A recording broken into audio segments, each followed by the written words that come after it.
All right, welcome everyone. We're Semblance of Sanity. I'm Caleb. I'm Jacob. And we're here for Fruits Basket, Season 2, Episode 11. All right, the beach arc is probably over now. Yes. Yep. Akito was confronted. It's been a hell of a ride, and now we know a little bit more about what we're facing. Yep. Toru also specifically knows exactly what she's facing here. And the threat has been levied. Yep. She's going to try and do her best to protect them. Now that it's in the open, though, there's a time. that means you can actually work with it. Well, right, but not only that, there's a bit of a time crunch here as well. There's only so much time you have before Akito's hammer comes down. Yeah, specifically on Kyo. Yeah, specifically a cage. Now, all this being said, though, everyone is closer now to each other than they really have ever been before. Yep. We had Yuki looking out for Kyo and being like, hey, sit next to Toru. You know you want to sit next to her. So do it, you Bakaneko. Yeah, exactly. You're going to relinquish your spot. You know? Exactly. Yeah. Yep. But, all right. Okay. What's next? The back half of this season. Yep. Let's see how they take it. So, y'all, without further ado, let's get into this. All right, everyone, now be sure to go check out the reaction portion of the video in the description below, then come back here for the discussion.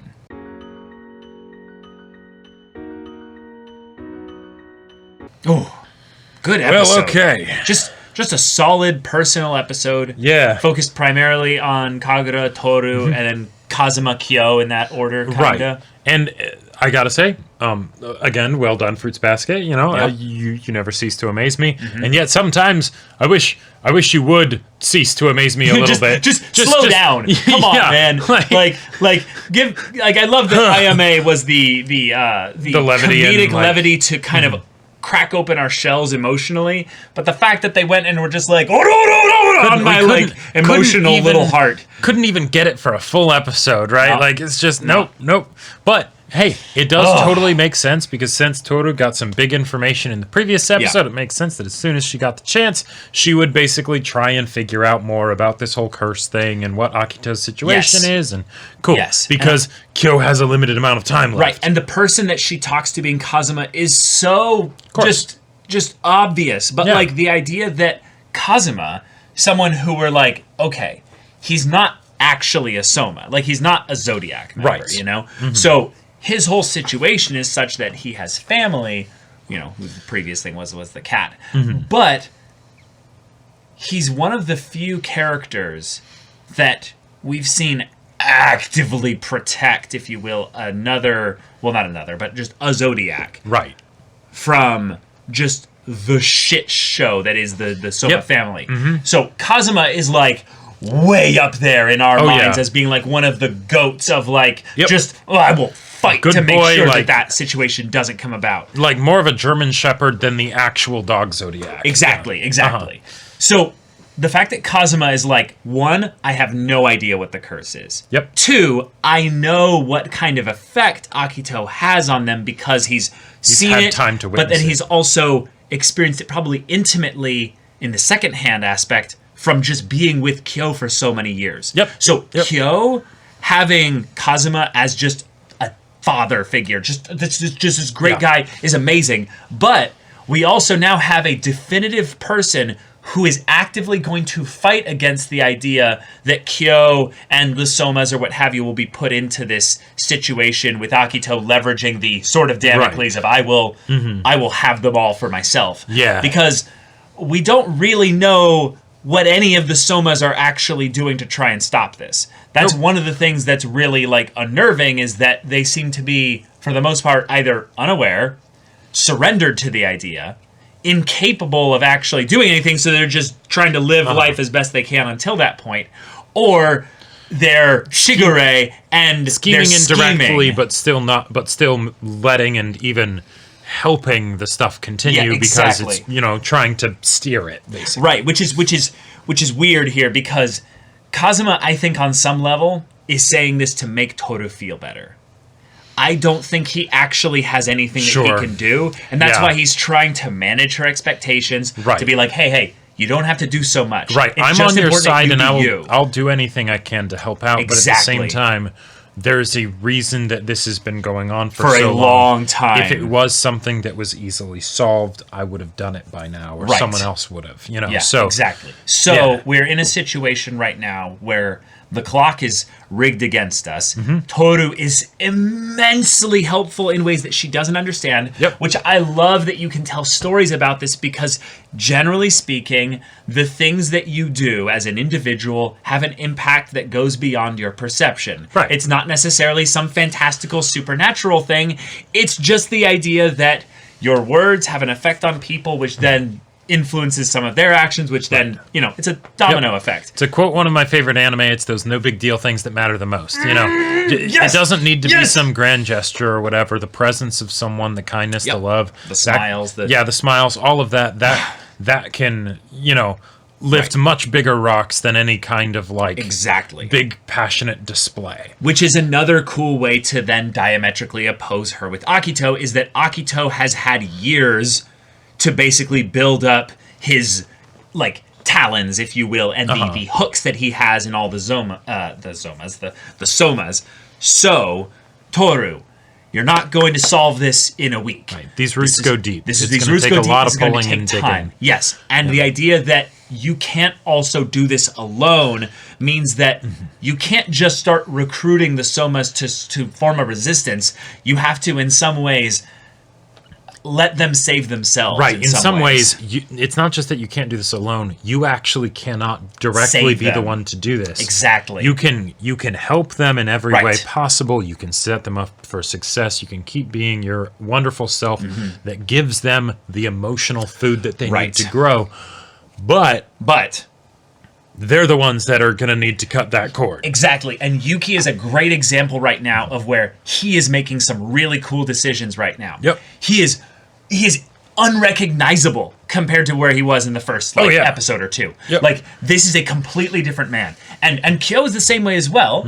Yeah, I love Kagura being able to just sort of like look at him and just compare, because even with the way that he would respond to her, right? Yep. He's not shouting at her anymore or getting frustrated or all that. Nope. Yeah, his patience levels have gone way up. His little heart has found someone to love. Right. And it's really sweet, because Kyo is the character that we've come to realize is suffering more than really anybody, you know, probably in this entire story. Yeah. Except for the potential thing that they're holding in the background, which could be Akito. So we'll hold on to that for now. But the idea that Kyo had someone that met him at the point where his mother was still alive, so he's being traumatized and abused and all this kind of shit. Yep. But he hasn't been put into the belief system that he killed someone. Right. That hasn't happened yet. Yep. He hasn't been truly broken. His mom's still alive. His father hasn't abandoned him. Right. And started blaming him for shit. And, so things are going to get worse for Kyo. But at this point, he could still smile. Kagura reached him. Right. Her state in where she was seeking just company in her misery. She found someone that had a shittier situation than her, and that made her feel better about herself, which misery loves company. I love so much that this show is bringing this up. This is a very uncomfortable thing to talk about, but the idea that a lot of people, when they're in a situation where their friend is suffering, sometimes the way, and this is really an immature thing, but it is very cool that they brought this up. The reason why they have the strength to actually be able to be there for them and help them is because it makes them feel better knowing that there's other people actually feeling like there's a worse situation out there than theirs. And the thing is that there's not wholly an awful thing. Exactly. There's a part of it that is selfish, but there's a part of it that's actually there's a really cool side to it too. So you know, if it's immature, obviously. Sure. Well, and even then. Asterisk. Because, so, to quote a wise man, sometimes the best way to solve your own problems is to help someone else solve theirs. Yeah. Right? When you're in a situation that you don't know how to deal with, yeah, you're in that situation. Yep. Like, there's not much else you can do, right? Nope. You know, you are not fully equipped or educated in how to deal with what you've got, right? But if your eyes get, say, pulled off of your own situation, right? Then suddenly you might get some extra perspective. Sure. one of the and you can't just be like, I'm going to stop looking at my own situation, right? That doesn't work very well. But if you get yourself into a situation where there's something else that's even more glaringly like attention demanding, then you might be like, stop being selfish in a way, right? And then look at the other person and be like, oh shit. And then maybe you'll find some reserves of like, because they have a much worse situation than I do, maybe I can help them out. Maybe I'm not doing as bad as I thought, right?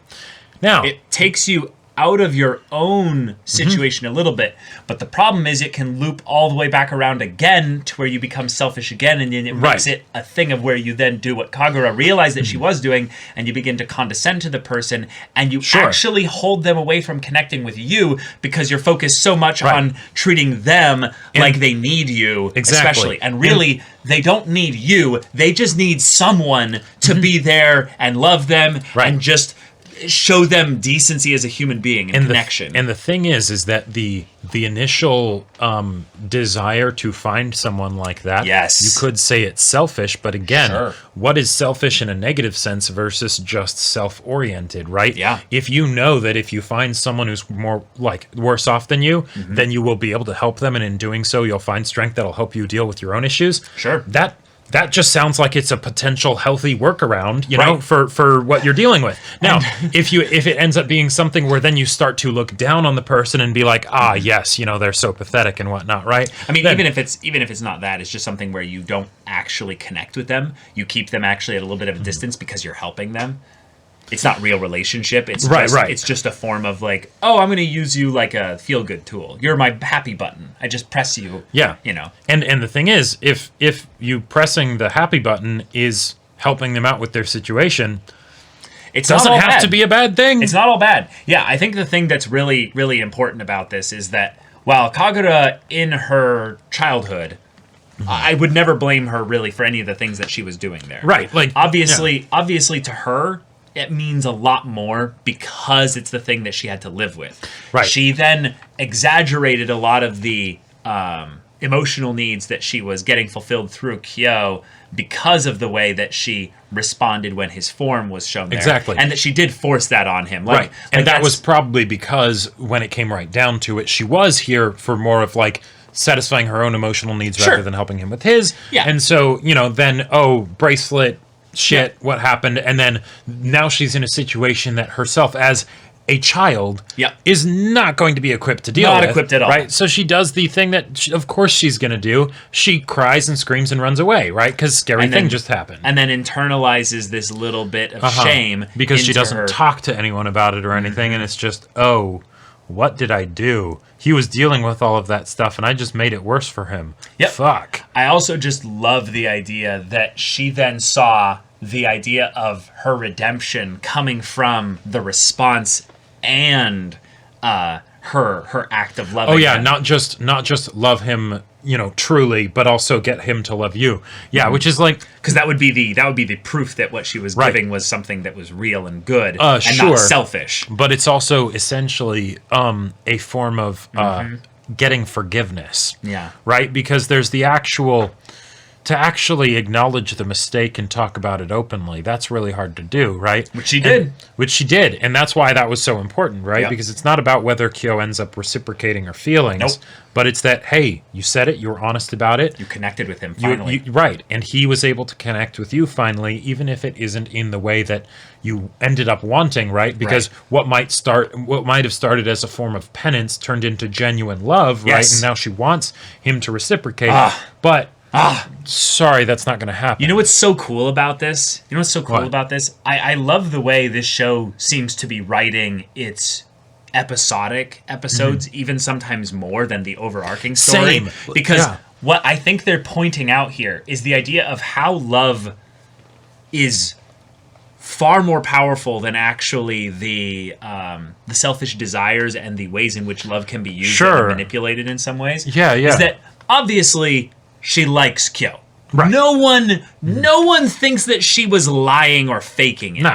I mean, when he showed up at the shopping center or whatever with that shirt on, he looked great. I mean, I'm trying to boil this down. Beyond that, I'm sorry, but your joke kind of pulled away from what I was trying to get at. Gotcha. I'm serious here. The point is that when we saw her being over the top, no one questioned whether or not she actually liked him. The question we were more doubting was whether or not she genuinely loved him.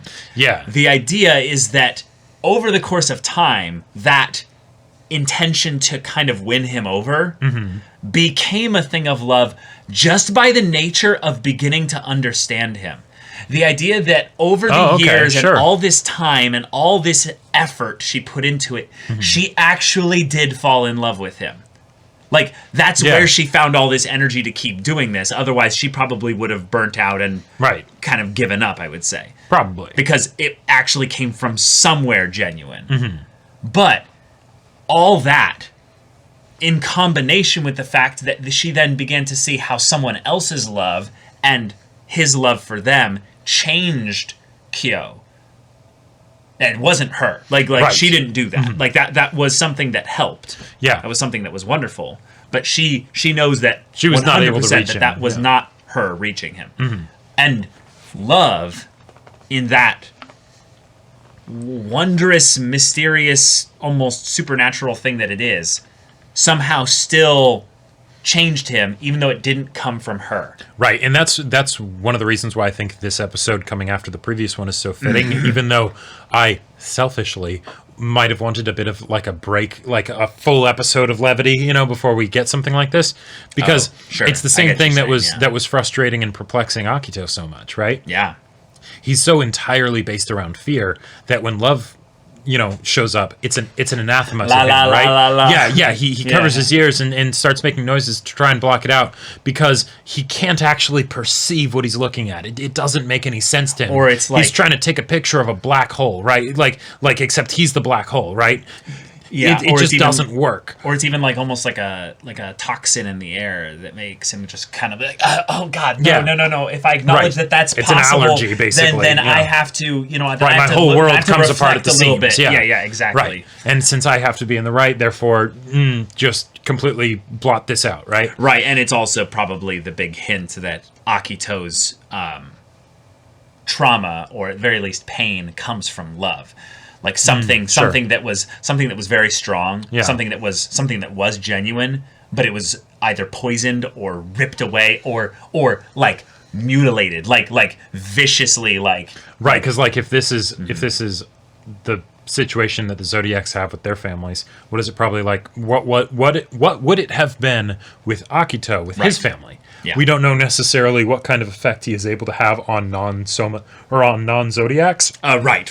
Those that are like in the Soma clan, but not exactly. Yeah. So theoretically, maybe it would have been a lot easier because it doesn't take on the form of an animal, and then the parents don't have to adjust to that. It's just okay. Here's this kid that I guess maybe has a particular way with words or something, you know, but or maybe at the very least there's some things in them that force them to like mature faster, or some things that make them have knowledge that they really, you know, shouldn't have access to, or some kind of like aura presence that like actively makes people like, you know, right, you know, like avoid them. And yet I get the feeling that isn't going to be it completely, because the way Akito's acting is not a reincarnated immortal being with thousands of years of wisdom. Screaming child. He's a child that wasn't able to acting grow up. Out hysterically. Yep. Right. That never had anyone that was able to really tell him no, and as a result, he just sort of runs rampant. You know. Yeah, I really think that's what Kazuma like just kind of gave to us as like a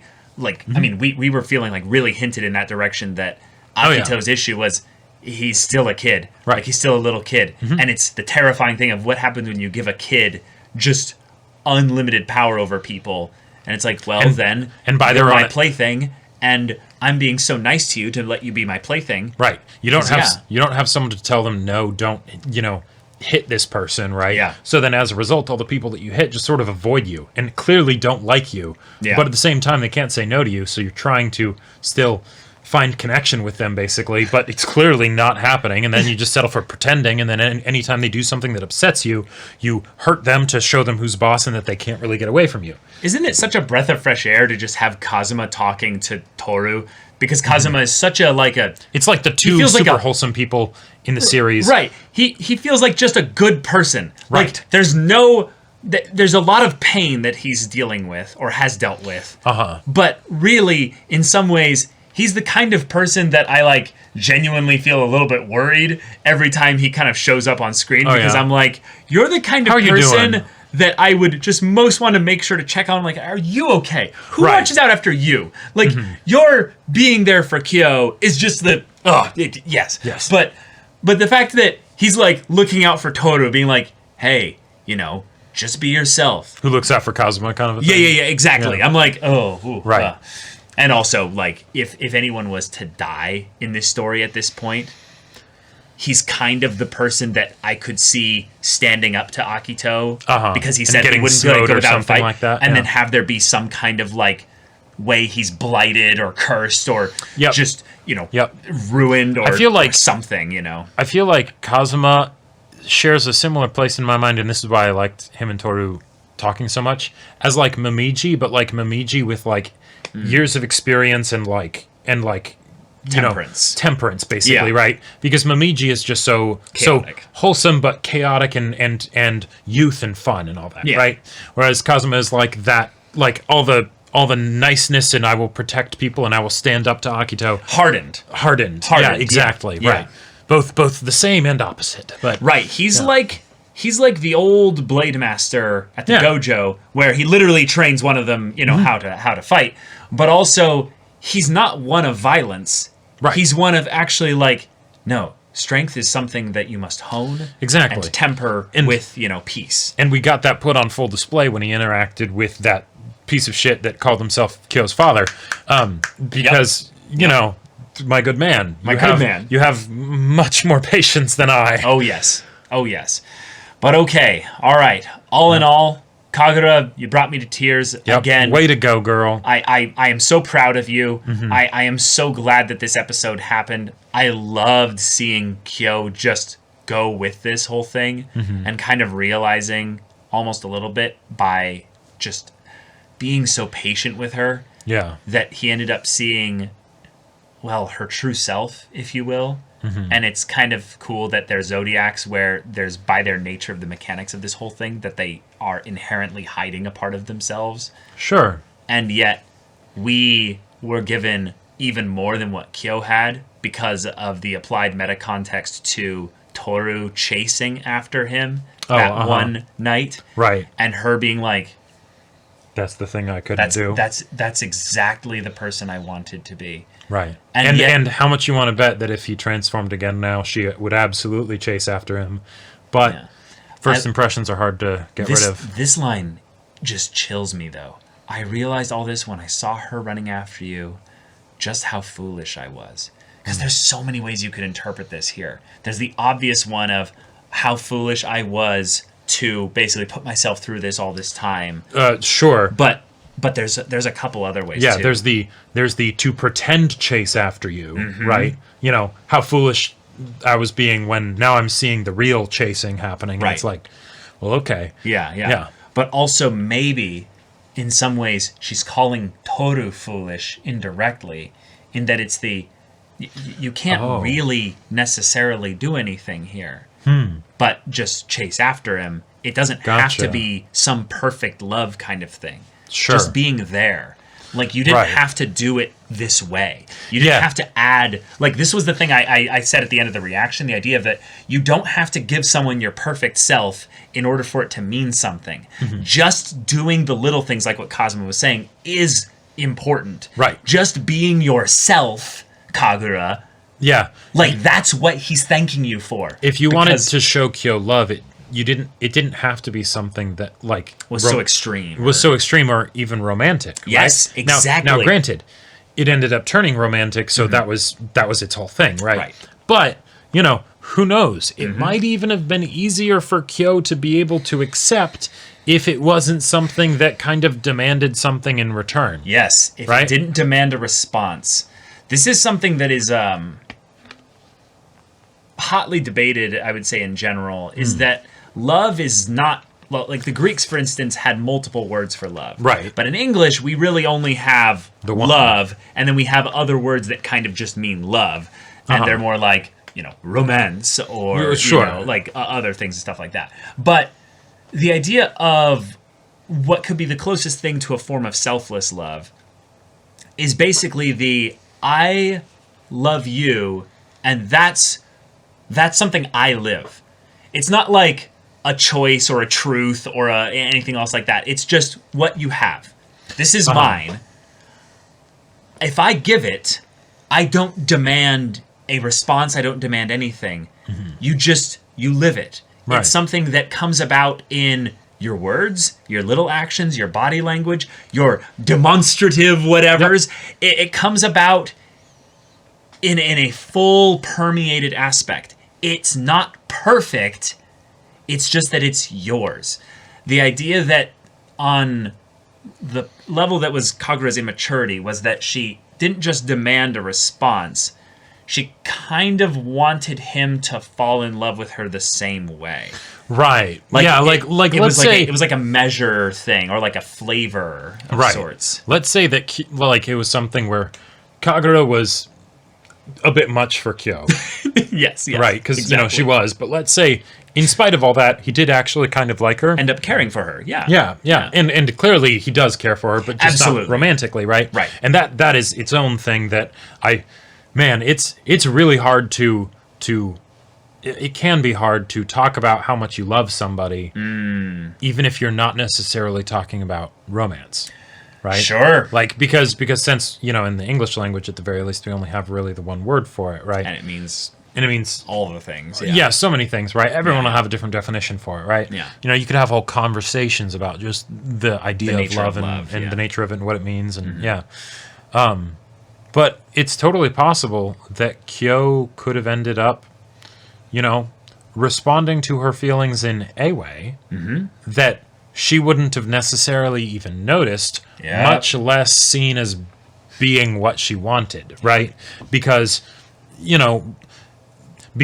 say, we all have our own different definitions of what love is, right? Different understandings of it and everything.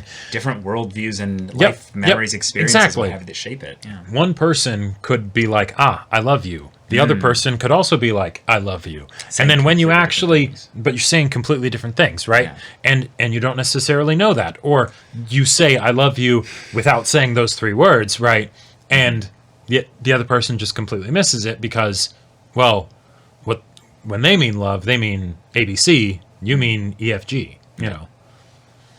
But, yeah. Kagura is a character that, was introduced very strongly in season 1. And we did not like her at the beginning. not like her at the beginning.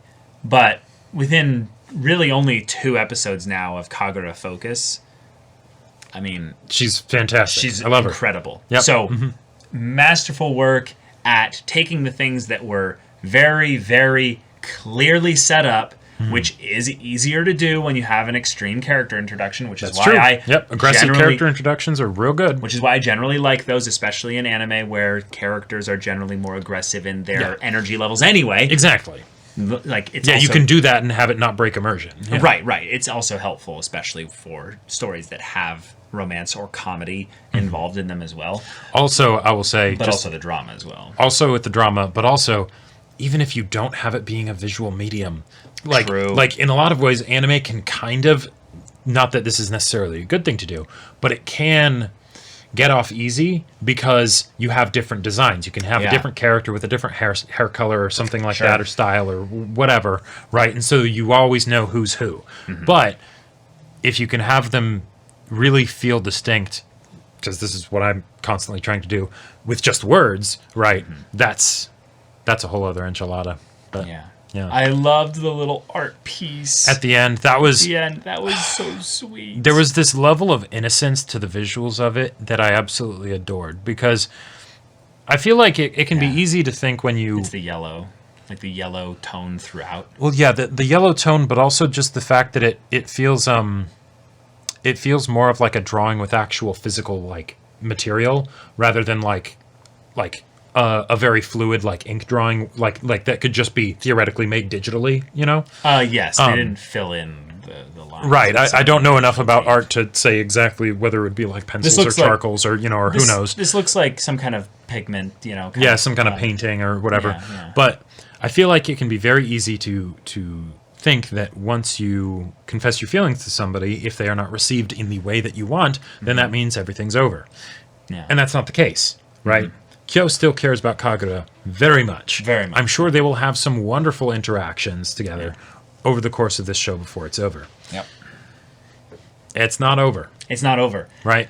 Kyo needs people that will also be Yeah. like Kazuma that could help Right. him later. He still said thank you for speaking to me that day, right? Yeah. Regardless of anything else. Yeah, in some ways, what's really sweet about this is, sometimes a relationship with someone, even if it's not a healthy one, it teaches you how you like to be loved. Sure. And in some ways, Kagura, you might have taught him what it's like to receive love, even though he never received yours in the way that you wanted, because it did reach him. Yeah. Multiple times. Right. Not necessarily in the way that you wanted, but it absolutely had an effect on him. It absolutely had an because effect on him. she couldn't be ignored, right? Nope. Yeah. Yeah. But I love the bit with the mom. It was a sweet little bit there. just to Noticing be the puffy eyes and she's being worried. like, "What's up?" Yep, seeing all the cats in her Yeah. her room there. But yeah. I just love it. Just like Kyo from back then, just like Kyo from back then was mine and mine alone. Unlike me, he didn't say I'm sorry. The Kyo-kun that said thanks to me. Kyo that held me and stayed with me until my tears dried. Let him be mine alone. That's how you know you're really in love with somebody. Yeah, at least until the morning comes. Now, Now, and that final line with the acceptance, that was that's so good. the part and parcel, right? The Yep. balance, because Kagura was absolutely the person whose love was one where she didn't want to let go, right? And that is a way to showcase that that those are some strong feelings. Yes. But having the wisdom, understanding, temperance, and respect for the other person to also be like, I let that go. but I can't hold on to this forever. Yeah. And also the idea that the morning in this case is the future. So there's the doom potential side of things Sure. there. But then there's also the idea of Toru being the light and the morning Until being, morning. Yeah.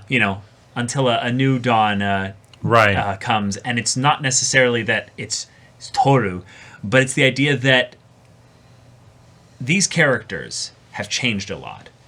But as with any life journey type story, all these people are capable of changing. Yeah. All of them. And tomorrow is not guaranteed. They have no Nope. idea what that brings. So there is a possibility, Kagura, that while you're letting go of this here, just as much as things could change, like, in a way where he's not going to, love you, or he's not going to respond Right. to you in that way. Or not only that, he falls in love with Toru. Sure. There is always the possibility of things changing. And she's going to look towards that morning with that acknowledgement and acceptance that she doesn't need to be involved in his future. Right. But it is a new morning. It's not some, Yep. horrific, end that will keep him necessarily separated from her forever. Even though A new day comes, on some yeah. level, that's literally what That's Akito literally is what's at threatening. stake. And so the idea of this is what she's also She's also keeping that in tandem there. right. As far as the stakes for Kagura here, right? It's not just the will our friendship be ended. It's the how much time can I spend with him before he's gone forever? And if this doesn't go well, Right. even if it takes time to get to the point where we're solid again, Sure. that might be Yep. after that's done, Yep. how much time will I actually have left with him? Who knows? Yep. And the idea that when he has such a limited amount of time left, really, more than anything else, he'd probably rather spend it with Toru. That's gotta hurt. Yeah.